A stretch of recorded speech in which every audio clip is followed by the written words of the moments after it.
हमारे पड़ोसी मुल्क भारत में जनरल बिपिन रावत को एक हीरो माना जाता था। कहा जाता है कि 17 सितंबर 2016 को भारतीय फौज के 27वें सरबराह का ओहदा संभालने वाले जनरल बिपिन रावत ने 28 सितंबर 2016 के पाकिस्तान पर मुबैना सर्जिकल स्ट्राइक की मंसूबाबंदी में भी अहम किरदार अदा किया था। मगर फिर कुछ अरसे बाद इंडिया के chief of defence staff general Bipin Rawat रियासत तमिलनाडु में होने वाले एक हेलीकॉप्टर हादसे में हलाक हो गए थे। जनरल रावत ने हालिया बरसों में इंडिया की दफाई पॉलिसी और मुस्तकबिल की दफाई तरजीहात तय करने में इंतहाई अहम किरदार अदा किया था। मगर सवाल ये है कि आखिर बिपिन रावत के हेलीकॉप्टर को हादसा कैसे पेश आया था, उसने पाकिस्तान के खिलाफ कितने बड़े पैमाने पर काम किया था और हादसे का शिकार होने वाले उस हेलीकॉप्टर के पायलट का अभिनंदन से क्या ताल्लुक था। कुछ अरसा पहले आखिर क्यों भारतीय खुफिया एजेंसियों ने यह दावा किया था कि अभिनंदन ने पाकिस्तान से वापस आने के बाद बिपिन रावत के हेलीकॉप्टर पायलट के साथ मिलकर बिपिन के हेलीकॉप्टर को गिराने की प्लानिंग बनाई थी।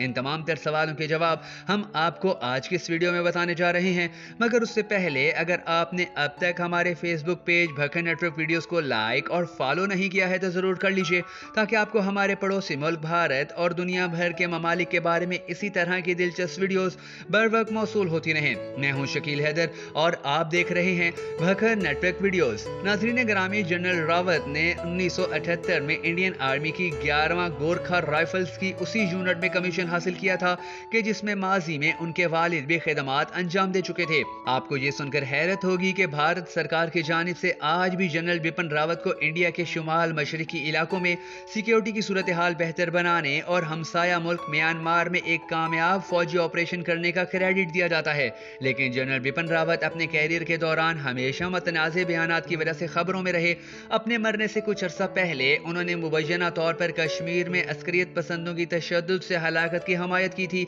जिसके बाद वो मुसलसल तनकीद की जद में रहे थे। इसके अलावा दिसंबर 2019 में उन्होंने भारतीय शहरियत के मतनाज़े कवानीन के खिलाफ एहतजाज करने वालों पर भी तनकीद की, जिसके बाद उन पर सियासी अमूर में मदाखलत और अख्तियारात से तजावुज़ के इल्ज़ामात लगाए गए। फिर इसी साल सितंबर और अक्टूबर में उन्होंने भारतीय फौज में करप्शन पर बात की और बदउनवानी को इंडिया की मुआशी, सियासी और समाजी तरक्की में सबसे बड़ी रुकावट करार दिया था। बिपिन पाकिस्तान के बारे में अपने इश्तियाल अंगेज बयानात की वजह से भी मशहूर थे, जिनकी पाकिस्तान अक्सर तरदीद और मजम्मत करता रहा था। मगर पाक फौज की आला ज़र्फी देखिए कि पाकिस्तानी फौज के chairman joint chiefs of staff committee general Nadeem Raza और chief of army staff general Qamar Javed Bajwa ने भी जनरल बिपिन रावत और उनकी अहलिया समेत कीमती जानों के ज़िया पर ताज़ियत का इजहार किया था। इस हवाले से पाक फौज ने जो ट्वीट शेयर किया था वो भारत भर में वायरल हुआ था और पाक भारत ताल्लुकात बेहतर करने और अमन को मजबूत करने में उसे अहम कदम करार दिया गया था। मगर इसके बावजूद भारत में कुछ ऐसे शरपसंद मीडिया चैनल्स और लोग मौजूद हैं कि जिन्होंने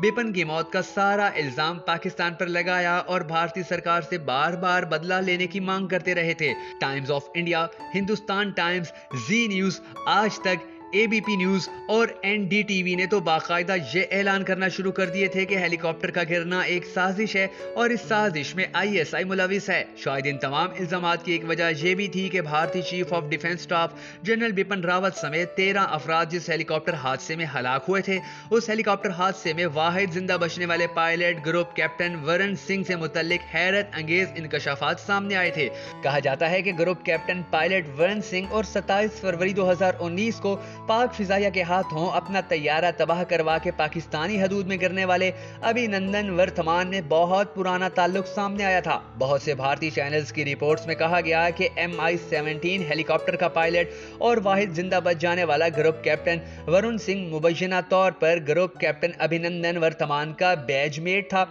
भारतीय पायलट अभिनंदन वर्तमान का तैयारा 27 फरवरी 2019 को Pakistani fighter pilot wing commander Hasan Siddiqui ने पाकिस्तानी हदूद में दाखिल होने पर मार गिराया था। ताहम अभिनंदन इस वाक़े में महफूज तो रहे, मगर जो ही पाकिस्तान की हदूद में गिरे तो पाकिस्तानी शहरियों के हत्थे चढ़ गए। फिर पाकिस्तानी फोर्सेस ने भी अभिनंदन को शहरियों के गुस्से और नाराजगी से बचाकर बेहतरीन मेहमान नवाजी का मुजाहिरा किया था, जिसके बाद हुकूमत पाकिस्तान ने इस भारतीय पायलट को जज्बा खैर सगाली के तौर पर वापस भारत के हवाले कर दिया था। और यही वो चीज थी जिसे लेकर भारतीय मीडिया ये ऐलान करता नजर आता था कि अभिनंदन अब डबल एजेंट बन चुका है, जो खाता तो भारत का है और काम पाकिस्तान का करता है। ابھینندن نے ہی اس ہیلی کاپٹر کے پائلٹ کو لالچ دے کر اس بات پر مجبور کیا تھا کہ وہ بپن راوت کا کام تمام کر دے تاکہ اس کی پاکستانی ISI کے ساتھ وفاداری کا ایک ثبوت پاکستان کو مل سکے، مگر بعد میں جب انٹرنیشنل لیول پر اس واقعے کی تحقیقات اور ابھینندن کی تفتیش کی گئی تو یہ سب باتیں جھوٹ کا پلندہ ثابت ہوئیں۔ اس کے علاوہ ایک اور رپورٹ بھی سامنے آئی تھی جو انتہائی حیران کن سمجھی گئی تھی۔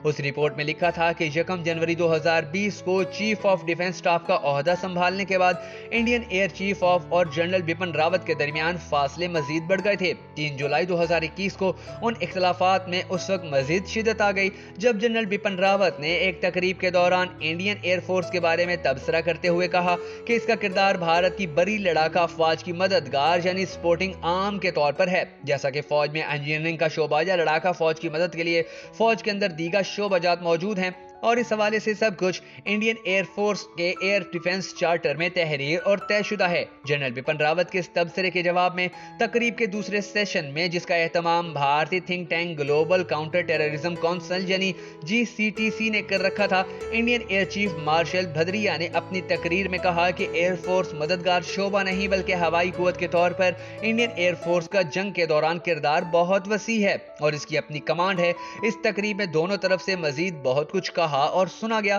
لیکن جنرل بپن راوت کی ایئر فورس کے بارے میں رائے نے بھارت میں بحث کی شکل ضرور اختیار کر لی۔ 8 ستمبر 2021 کو تمل ناڈو کے جنگلات میں روسی ساختہ M117V5 ہیلی کاپٹر کے گر کر تباہ ہونے اور اس میں سوار Indian chief of defence staff general Bipin Rawat, اس کی بیوی اور مزید 11 فوجیوں کی ہلاکت کی خبر سامنے آئی تو بھارتی میڈیا میں بہت سے سوالات اٹھنے لگے۔ پاکستان مخالف بھارتی میڈیا میں سے کچھ نے پاکستان کو ملوث کرنے کی کوشش کی، لیکن تمل ناڈو میں علیحدگی پسند تنظیم تامل ناڈو لبریشن آرمی کا دعویٰ سامنے آ گیا۔ انہوں نے ہیلی کاپٹر مار گرایا ہے۔ ان کے اس دعوے کی صداقت اس سے ظاہر ہوتی ہے کہ ہیلی کاپٹر کسی تکنیکی خرابی کی وجہ سے نہیں گرا، کیونکہ ہیلی کاپٹر کے پائلٹ کی طرف سے اس طرح کا کوئی پیغام سامنے نہیں آیا تھا، جس کا مطلب یہ ہے کہ ہیلی کاپٹر کو کندھے پر رکھ کر فائر کیے جانے والے میزائل سے نشانہ بنایا گیا یا پھر ہیلی کاپٹر کے اندر دھماکہ خیز ڈیوائس نصب کی گئی تھی۔ ہیلی کاپٹر میں موجود مسافروں کی لاشیں زمین پر گرنے اور اس میں لگنے والی آگ کی وجہ سے جل کر کوئلہ ہو چکی تھیں، جبکہ پوری دنیا میں انتہائی اہم شخصیات کو لے کر پرواز پر جانے سے پہلے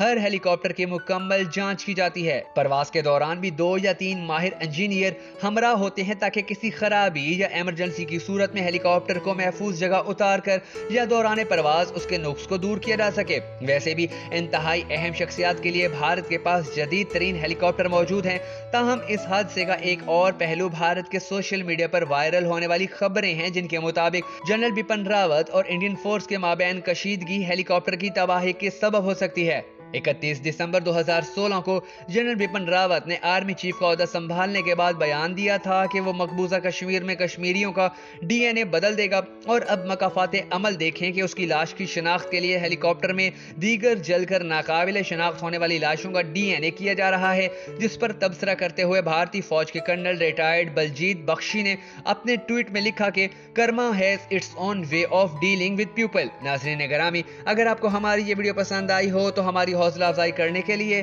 اسے شیئر ضرور کر دیجیے گا۔